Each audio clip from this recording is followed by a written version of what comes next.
codename G.I. Joe in the Energon Universe begins. What's up everyone, James here, and this first issue of Duke is so freaking good, my god. If you're excited, make sure to hit that like button. So this begins with a meeting between Duke and Colonel Hawk. Hawk says to Duke, even in boot camp, it was clear you had the right stuff. You graduated top of your class, exceeding all expectations. A leader on and off the battlefield. You've had countless successful extraction and rescue missions with zero collateral damage. From day one, it's been clear you were a man of action. You turned down every promotion opportunity. You believe your place is not in a command room, but in the trenches with the troops. You are one of the finest assets produced by the United States of America, but none of that means jack now. As I theorized would be the case in my preview video of this series, Duke hasn't been the same since his encounter with Starscream that took place in Transformers issue 2. If you haven't seen that video, I'll have a link to it below that you can check out at the end of this video. It's because of that Duke has a record and reputation as an insubordinate and careless soldier now. Hawk mentions he expected this behavior from his brother, but never from him. Who Colonel Hawk is possibly referring to is long-standing G.I. Joe member Vincent R. Falcon, codenamed Falcon. In the Marvel comics at least, it was never established he and Duke were brothers. That didn't happen until the G.I. Joe animated movie, where he was revealed to be Duke's younger half-brother. However, in this Energon universe, Falcon may not even be his brother. Skybound could make another Joe member instead his brother, or a brand new character. We'll have to wait and see. Now, Colonel Hawk is having this meeting with Duke because he's trying to convince him to stop asking questions about what happened to him and move on. Duke refuses though because he is so sure the government knows more than they're letting on. Hawk reminds him he's been given the answers, to let it go, and bluntly tells him he's turning into a nightmare for the military. Duke explains why he can't let it go. He recalls the events of that day that he encountered Starscream. His friend Tyler Frost, aka Frosting, who had a wife and baby boy, was doing him a favor by giving him a ride back to base, until they came across a hostile jet that looked like one of theirs, but it turned out to be a flying robot that killed Frosting and enjoyed it. Duke reveals that every night he tries to sleep, he dreams about that day. Hawk tells Duke to take some time off and return when he's ready for duty. Duke asks what did the black box show when they recovered it. What Duke is referring to is Frosting's flight recorder. See, in every aircraft there is a flight recorder and a cockpit voice recorder to help make investigations into aviation accidents and incidents easier.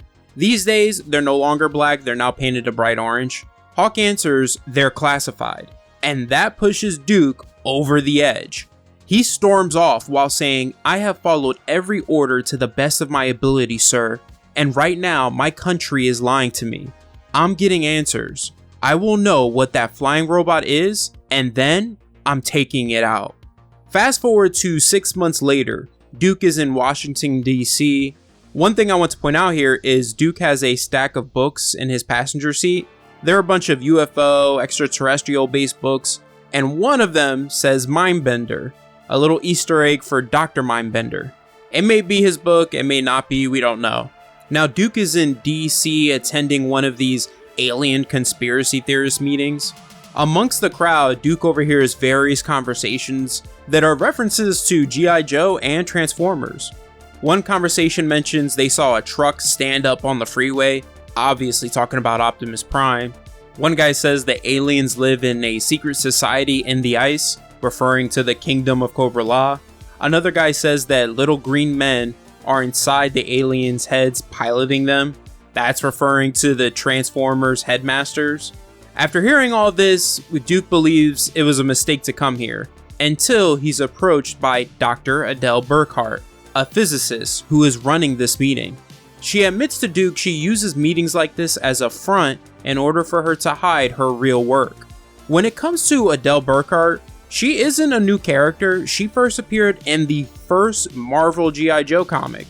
In that universe and in that very first issue, She was introduced as one of the world's top nuclear physicists. She spoke out against the military for misleading her into participating in a top secret project dubbed the Doomsday Project that would use nuclear technology to create a weapon that would wipe out all life on Earth. This Energon Universe, Dr. Adele Burkhart, seems to have gone through a similar situation. She explains to Duke she was part of a project looking into finding clean energy sources. She hoped to find it in the stars because when the universe was created with the Big Bang, elements of that explosion had scattered across the universe, that some of it still resides here on Earth. I think it's pretty clear she is referring to Energon, because we know it's going to play a crucial role in this universe. She goes on to further explain to Duke that when she started asking questions on how they plan to utilize this energy source to those she worked with, they didn't like that. So she left the project and it was shut down. The only things she says she was able to save are all these schematics she has on the board here. One of the saved schematics is a vehicle that could be a future deadly weapon we'll see in the future. She reveals to Duke the reason why she invited him here was because of his story of encountering a flying robot, which she believes is a high-tech arms race he stumbled upon. So take note of that. Both Duke and Dr. Burkhart believe the flying robot, aka Starscream, is just technology developed by some high-tech company, not a living being.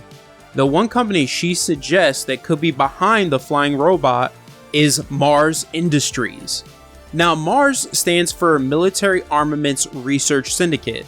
If you know who runs this company, be the first to comment the answer below. Duke ends up agreeing to help Burkhart investigate m.a.r.s.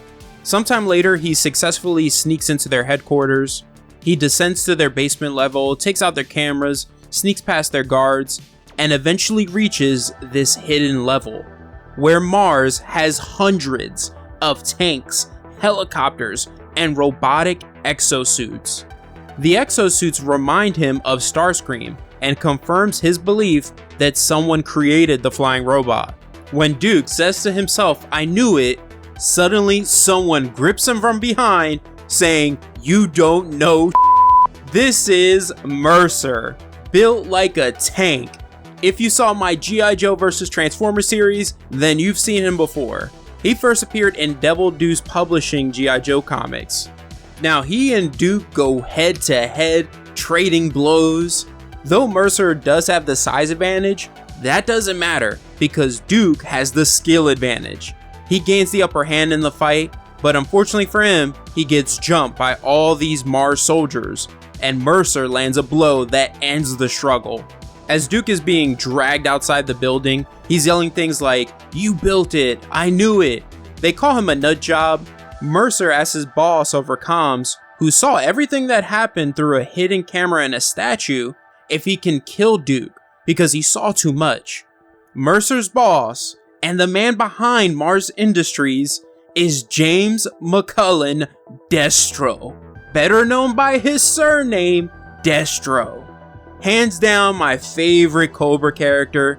This image of him is beyond badass. I freaking love it. Tom Reilly, who is doing the artwork in this series, did a fantastic job with this. Now, the comic doesn't say this is Destro, but come on, we all know this is him. So Destro's first full appearance in the comics wasn't until Marvel's G.I. Joe issue 14, Destro Attacks. What I love about Destro is his family has been in the arms business for centuries. His Scottish clan designed and sold weapons, selling to both sides of each conflict throughout history. And Destro wears a beryllium steel mask because an ancestor of his was caught selling weapons to both sides, and was forced to wear a steel mask for his crimes.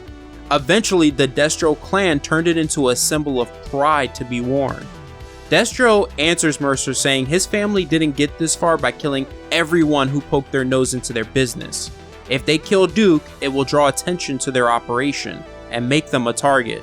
As he looks at files revealing Duke's identity and Dr. Adele Burkhart, he says there are other ways to deal with our curious friend. As Duke is returning to Burkhart's place, he calls someone, and we don't know who it is, but he leaves a message informing them about everything he saw inside m.a.r.s and how they just let him go. His message gets interrupted when he sees Burkhart's front door is broken into. Duke walks into a straight up massacre. The dead bodies of the alien conspiracy theorists everywhere. All of them are just shot to hell. He ends up finding Burkhart. She tells him the man who did this flew in from Australia and said he was a believer. This man that Burkhart is talking about is most likely Major Blood, because he was in the Australian Air Force Service before he joined the French Foreign Legions. He is a hitman and bounty hunter for hire. Burkhart mentions that he stole all of her research. The only thing he missed is this hard drive she shows to Duke. Duke tells her to hold on, but her wounds are too far gone. With her dying breath, she tells him to not let the drive fall into the wrong hands and to find the truth. At that moment, a squad of police officers, armored and heavily armed, swarm the building and order Duke to freeze. He tries to de-escalate the situation and calm them down by showing his ID, but one of the officers just yells he has a gun, and they all immediately open fire on him. Duke runs for his freaking life and jumps out the window of the second floor.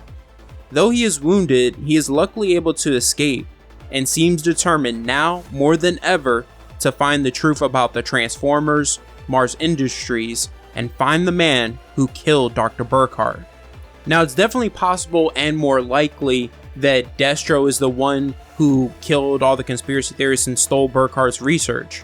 But the alternate theory I would like to offer is I think someone in the government is the one who did all this, who's setting up Duke to be the fall guy. Someone who knew about Burkhart's research and maybe was a part of the project. Let me know what you guys think in the comments below. Now, my evidence for that theory is what happens next. We then go to Colonel Hawk speaking to one of his superiors on his phone, which I'm pretty sure we'll find out is General Flagg, since he's been the man behind G.I. Joe since the beginning of the comics and cartoon series. Through this phone call, it seems like Duke is being blamed for the massacre of the alien conspiracy theorists. So Hawk is being ordered to hunt him down.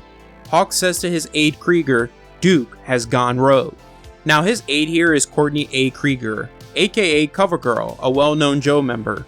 She responds, Duke is one of the best, and finding him will be impossible. Colonel Hawk replies, not if we bring in the best to hunt him down. If we want to track down an American hero, we get American heroes.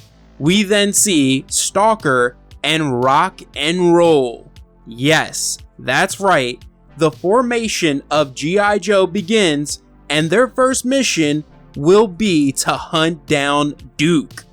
That's the end of the video. I hope you all enjoyed it. Make sure to subscribe if you want to see the next issue in the series, and check out the playlist right here or in the pinned comment below if you want to get caught up with Void Rivals and Transformers in the Energon Universe.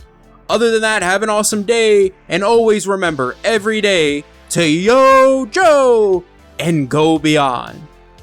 Hey, if you want to join the upper echelons of the Beyonders, where you'll receive an array of member-only benefits, consider becoming a Beyonder Knight by becoming a YouTube channel member or by joining the Patreon like Patreon members Justin Heverly, Ray Dude, and Drag Logia 5. A massive thank you to you all. Links in the pinned comment below. See you later, Beyonders.